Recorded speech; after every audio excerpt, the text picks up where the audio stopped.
எரேமியா தீர்க்கதரிசியின் புஸ்தகம் 4ஆம் அதிகாரம். இஸ்ரவேலே, நீ திரும்புகிறதற்கு மனதாயிருந்தால் என்னிடத்தில் திரும்பு என்று கர்த்தர் சொல்லுகிறார். நீ உன் அருவருப்புகளை என் பார்வையினின்று அகற்றிவிட்டால் நீ இனி அலைந்து திரிவதில்லை. நீ உண்மையோடும் நியாயத்தோடும் நீதியோடும் கர்த்தருடைய ஜீவனை கொண்டு ஆணையிடுவாய். புறஜாதிகளும் அவருக்குள் ஆசீர்வதிக்கப்பட்டு அவருக்குள் மேன்மை பாராட்டுவார்கள்.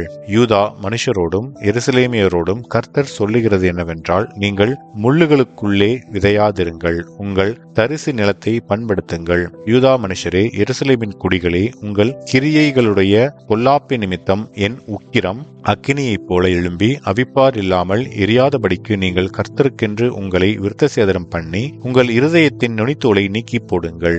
தேசத்தில் எக்காலம் ஊதுங்கள் என்று சொல்லி யூதாவில் அறிவித்து எருசலேமில் கேட்க பண்ணுங்கள். நாம் அரணான பட்டணங்களுக்கு உட்படும்படிக்கு சேருங்கள் என்று சொல்லி உரத்த சத்தமாய் கூப்பிடுங்கள். சீயோனுக்கு நேரே கொடியேற்றுங்கள், கூடுங்கள், நிற்காதிருங்கள். நான் வடக்கே இருந்து பொல்லாப்பையும் மகா சங்காரத்தையும் வர பண்ணுகிறேன். உன் தேசத்தை பாழாக்கி விடும்படிக்கு சிங்கம் தன் புதரிலிருந்து எழும்பி ஜாதிகளை சங்கரிக்கிறவன் தன் ஸ்தானத்திலிருந்து புறப்பட்டு வருகிறான். உன் பட்டணங்கள் குடியிராதபடி அழிக்கப்படும் என்கிறார். இது நிமித்தம் இரட்டை கட்டிக்கொள்ளுங்கள், புலம்பி அலறுங்கள். கர்த்தருடைய உக்கிர கோபம் நம்மை விட்டு திரும்பவில்லையே. அந்நாளிலே ராஜாவின் இருதயமும் பிரபுக்களின் இருதயமும் மடிந்து போம்.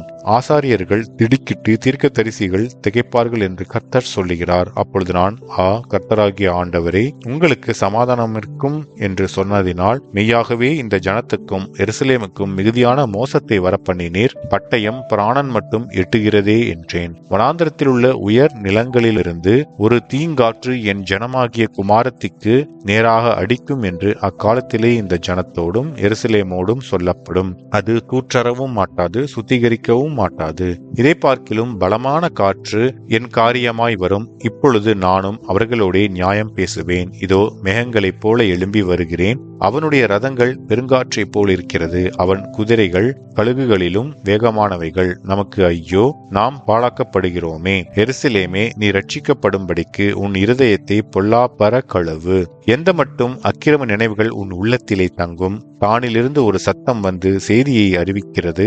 எப்பிராயீமின் மலையிலிருந்து வந்து தீங்கை பிரசித்தம் பண்ணுகிறது.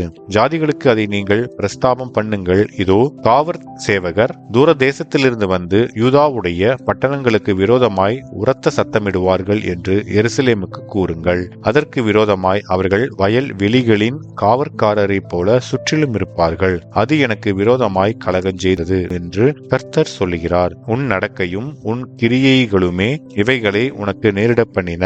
இது இத்தனை கசப்பாயிருந்து உன் இருதயம் மட்டும் எட்டுகிறதற்கு காரணம் உன் பொல்லாப்பு தானே. என் குடல்களே நோகிறது, என் உள்ளம் வேதனைப்படுகிறது, என் இருதயம் என்னில் கதறுகிறது. நான் பேசாமல் அமர்ந்திருக்க கூடாது. என் ஆத்துமாவே, எக்காலத்தின் சத்தத்தையும் யுத்தத்தின் ஆர்ப்பரிப்பையும் கேட்டாயே. நாசத்துக்கு மேல் நாசம் வருகிறதாக கூறப்படுகிறது. தேசமெல்லாம் பாழாகிறது. அசுப்பிலே என் கூடாரங்களும் ஒரு நிமிஷத்திலே என் திரைகளும் பாழாக்கப்படுகிறது. நான் எதுவரைக்கும் கொடியை கண்டு எக்காலத்தின் சத்தத்தை கேட்பேன். என் ஜனங்களோ மதியற்றவர்கள், என்னை அவர்கள் அறியாதிருக்கிறார்கள். அவர்கள் பைத்தியமுள்ள பிள்ளைகள், அவர்களுக்கு உணர்வே இல்லை. பொல்லாப்பு செய்ய அவர்கள் அறிவாளிகள், நன்மை செய்யவோ அவர்கள் அறிவில்லாதவர்கள். பூமியை பார்த்தேன், அது ஒழுங்கின்மையும் வெறுமையுமாயிருந்தது. வானங்களை பார்த்தேன், அவைகளுக்கு ஒளியில்லாதிருந்தது. பர்வதங்களை பார்த்தேன், அவைகள் அதிர்ந்தன, எல்லா குன்றுகளும் அசைந்தன. பின்னும் நான் பார்க்கும்போது மனுஷன் இல்லை, ஆகாசத்து பறவைகள் எல்லாம் பறந்து போயின. பின்னும் நான் பார்க்கும்போது கர்த்தராலும் அவருடைய உக்கிர கோபத்தாலும் பயிர் நிலம் வனாந்தரமாயிற்று. அதன் பட்டணங்கள் எல்லாம் இடிந்து போயின. தேசமெல்லாம் பாழாய்ப்போம். ஆகிலும் சர்வ சங்காரம் செய்யேன் என்று கர்த்தர் சொல்லுகிறார். இது நிமித்தம் பூமி புலம்பும், உயர இருக்கிற வானங்கள் கருத்துப்போம். நான் அதை சொன்னேன், அதை நிர்ணயம் பண்ணினேன்.